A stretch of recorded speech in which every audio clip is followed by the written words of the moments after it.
নমস্কার বন্ধুরা, আবার চলে এসেছি একটা নতুন রেসিপির সাথে। আশা করি বন্ধুদের রেসিপিটা অনেক ভালো লাগবে। আমার ভিডিওটা যে যেখান থেকে দেখছেন সবাই ভালো আছেন, আমিও ভালো আছি। আজকে বানাবো আমি আলু দিয়ে মুচমুচে খাস্তা। এত সুন্দর একটা রেসিপি যে একবার খেলে বারবার খেতে চাইবে। আর আমার চ্যানেলে যদি নতুন হয়ে থাকেন, চ্যানেলটাকে সাবস্ক্রাইব করবেন, বেল আইকনটা প্রেস করবেন। আমি কটা আলু সেদ্ধ করে নিয়েছি আর একটা গ্রেটার নিয়েছি। আমি গ্রেটার দিয়ে প্রথমে আলুগুলোকে এরকম গ্রেট করে নেব।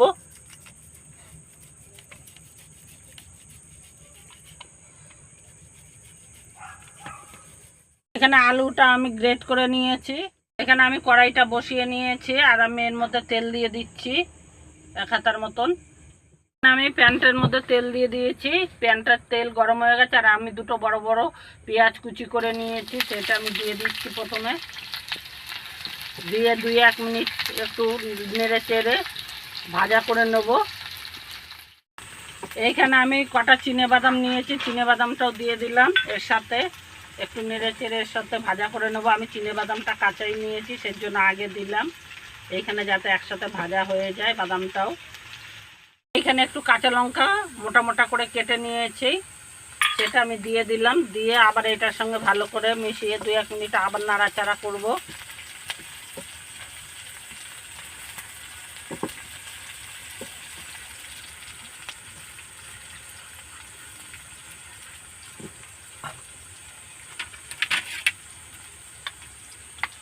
এখানে 1/2 চামচের মতন রসুন আমি বাটা নিয়েছি, দিয়ে দিলাম।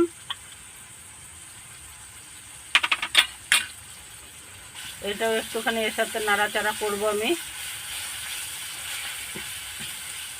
এবার সব জিনিসগুলো একসাথে আমি ভালো করে একটু কষিয়ে নেব।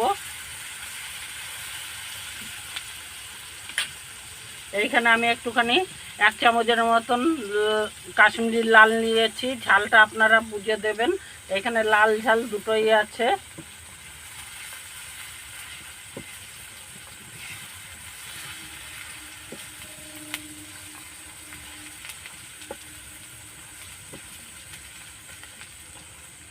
মতন নুন দিয়ে দিলাম। আমি যতটা পরিমাণে আলু নিয়েছি সেই হিসেবে আমি নুনটা দিলাম।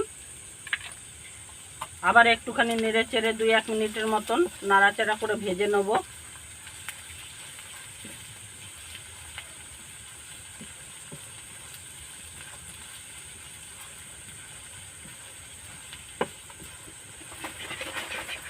আমি 1 চামচের মতন ম্যাগি মশলা দিলাম স্বাদের জন্য। এটা দিলে কিন্তু অসম্ভব স্বাদ হয়, এটা কিন্তু দিতে হবে, এটা স্কিপ করলে চলবে না। এইভাবে সুন্দর করে যদি ভাজা করে নেওয়া যায় তাহলে কিন্তু অসাধারণ হয় এই খেতে। একবার খেলে কিন্তু বারবার করার জন্য বাড়িতে বায়না করবে, বড় থেকে বাচ্চারা।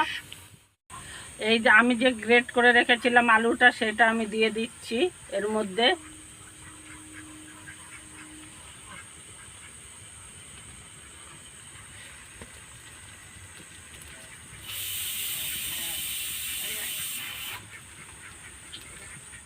আমি এবার মশলার সাথে এইভাবে ভালো করে মিশিয়ে একটু আলুটা নেড়ে চেড়ে ভাজা করে নেব। এটা চাইলে আপনারা যদি চান যে এইখানে ভাজা করবেন না আলুটা, তাহলে কিন্তু মশলাটা ভেজেও মেখে নিতে পারেন, কোনো অসুবিধা নেই। কিন্তু এইভাবে যদি আলুটা করে নেওয়া যায় তাহলে কিন্তু আলুটার স্বাদ কিন্তু আরেকটু বেড়ে যায়। কাঁচা আলু মশলা দিয়ে, ভাজা মশলা দিয়ে মাখলে স্বাদ যেরকম হয় তার থেকে একটু বেশিই হয় ভেজে নিলে আলুটা। এইভাবে আমি নেড়ে চেড়ে ভালো করে আলুটাকে ভেজে নেব প্রথমে। এইখানে আলুটা কষানো হয়ে গেছে, আমি একটু গরম মশলার গুঁড়ো দিয়ে নামিয়ে নেব। এবার গরম মশলার গুঁড়োটা আমি দিয়ে নিয়েছি, এইখানে আমি নেড়ে চেড়ে নিচ্ছি। নিয়ে এইখানে আমি একটা থালার মধ্যে ঢেলে নিচ্ছি। যতক্ষণ ঠান্ডা না হবে অন্য অন্য কাজগুলো আমি করে নেব।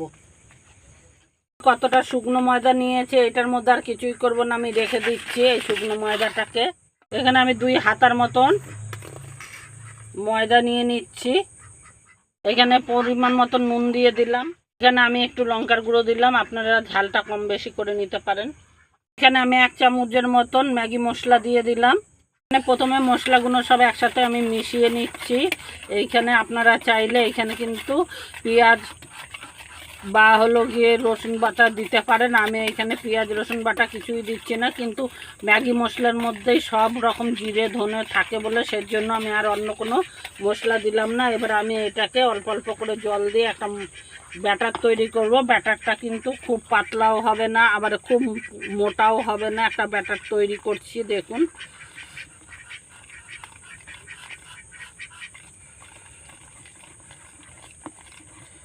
এটা এতটাও মোটা হবে না। আমি আর একটু জল দিলাম। এইখানে আমি 2 হাতার মতন আমি নিয়েছি, ময়দা নিয়েছি, সেই হিসেবে আমার এইখানে 3 হাতার মতন আমি এখন জল দিলাম পর্যন্ত। আপনারা যদি ঠিক মতন করতে চান তাহলে যেইটা মেপে ময়দা নেবেন সেই হিসেবেই কিন্তু জলটা নেবেন, তাহলে কিন্তু ব্যাটারটা একদম পারফেক্ট হবে। ব্যাটারটা আমার তৈরি করে হয়ে গেছে দেখুন। ঘনত্বটা এরকম থাকবে, কিন্তু একদম পাতলা করে চলবে না। এইরকম ঘনত্বটা থাকলে একদম পারফেক্ট ব্যাটার তৈরি হয়েছে মনে করবেন। এইরকমভাবেই কিন্তু ব্যাটারটা তৈরি করতে হবে। যে ঠান্ডা করতে দিয়েছিলাম আমার ঠান্ডা হয়ে গেছে আলুটা।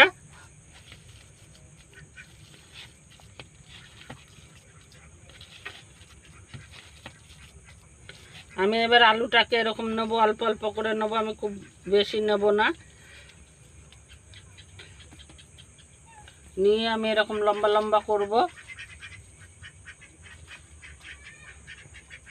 আমি এরকম লম্বা লম্বা করে নেব।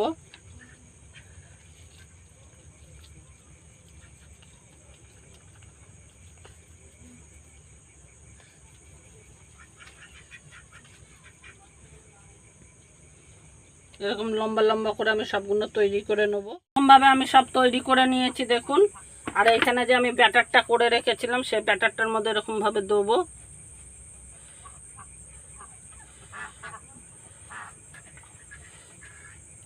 দিয়ে আমি শুকনো আটার মধ্যে এরকমভাবে দিয়ে দিচ্ছি।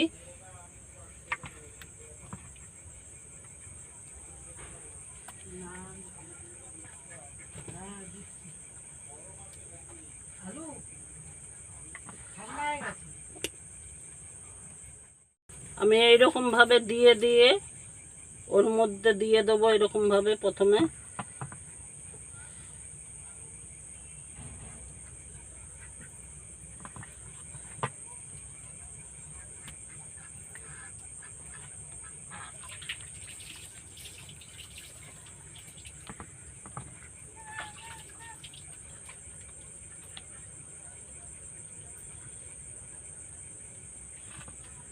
আমি এরকম করে দিয়ে রেখেছি। এর উপরে এবার শুকনো আটাগুলো আমি শুধু, এর মধ্যে কিন্তু কিছুই দিইনি, যাহাতক ওর মধ্যে মশলা দেওয়া ছিল সেই হিসেবে আমি এইভাবে এইগুলোকে দেখুন করে নিচ্ছি শুকনো আটাটা দিয়ে।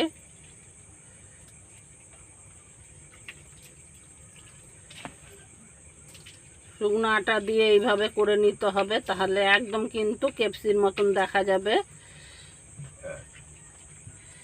দেখুন এইভাবে আমি রেখে দিচ্ছি।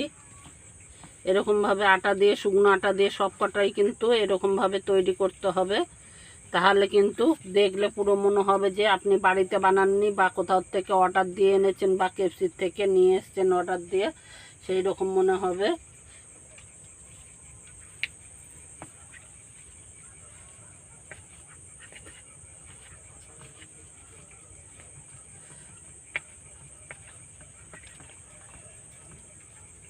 এটা যেহেতু আলুটা সেদ্ধ করা রয়েছে বা ভেজে নিয়েছি, সেজন্য কিন্তু খেতে টেস্ট বেশি বাড়ার জন্যই আমি ভেজে নিয়েছি।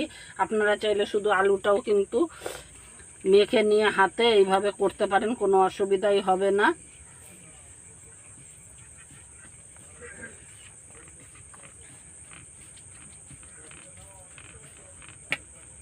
প্রথমে এরকম করে ভালো করে মাখিয়ে নিয়ে তারপরে এরকমভাবে আটাটা ঝেড়ে নিলেই সুন্দর একদম কিন্তু কেপসির মতন দেখা যাবে।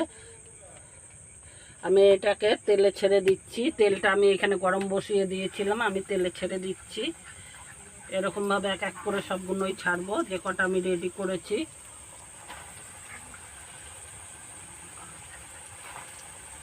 এবার আমি আস্তে আস্তে জাল করে এটাকে উল্টে পাল্টে লাল করে ভেজে নেব। বন্ধুরা আমি উল্টা পাল্টে এরকমভাবে ভেজেছি দেখুন, দেখতে পুরো মনে হচ্ছে না কেপসির মতন। আমি এইভাবে তেলগুলো ঝরিয়ে তুলে নিচ্ছি। আমার ঝরে গেছে, আমি এরকম একটা ছান্তার মধ্যে নামিয়ে নিচ্ছি। এইভাবে আমি সবগুলো ভেজে আপনাদের দেখাচ্ছি। দেখুন বন্ধুরা কত সুন্দর হয়েছে, আলু দিয়ে কত সুন্দর কেপসির মতন তৈরি হয়েছে। দেখুন, দেখলে কেউ বুঝতেই পারবে না যে এটা কেপসিতে তৈরি করেছেন, এনেছেন কেপসির থেকে, না বাড়িতে তৈরি করেছেন। আর কতটা খাস্তা হয়েছে দেখুন, ভেতরটাও কত সুন্দর হয়েছে, একদম মুচমুচে। আপনারা আশা করি বুঝতে পারবেন আমি কতটা খাস্তা হয়েছে দেখাচ্ছি। আওয়াজটা শুনে নিশ্চয়ই বুঝতে পারছেন কতটা মানে খাস্তা হয়েছে আর কড়কড়ে হয়েছে। এরকম সহজ সহজ রেসিপি পেতে আমার চ্যানেলটাকে সাবস্ক্রাইব করবেন, বন্ধুদের সঙ্গে অনেক অনেক শেয়ার করবেন, লাইক দেবেন। আবার একটা নতুন রেসিপির সাথে দেখা হচ্ছে, কমেন্ট করে জানাবেন রেসিপিগুলো কেমন লাগছে। ততক্ষণ সবাই ভালো থাকবেন, সুস্থ থাকবেন, ধন্যবাদ।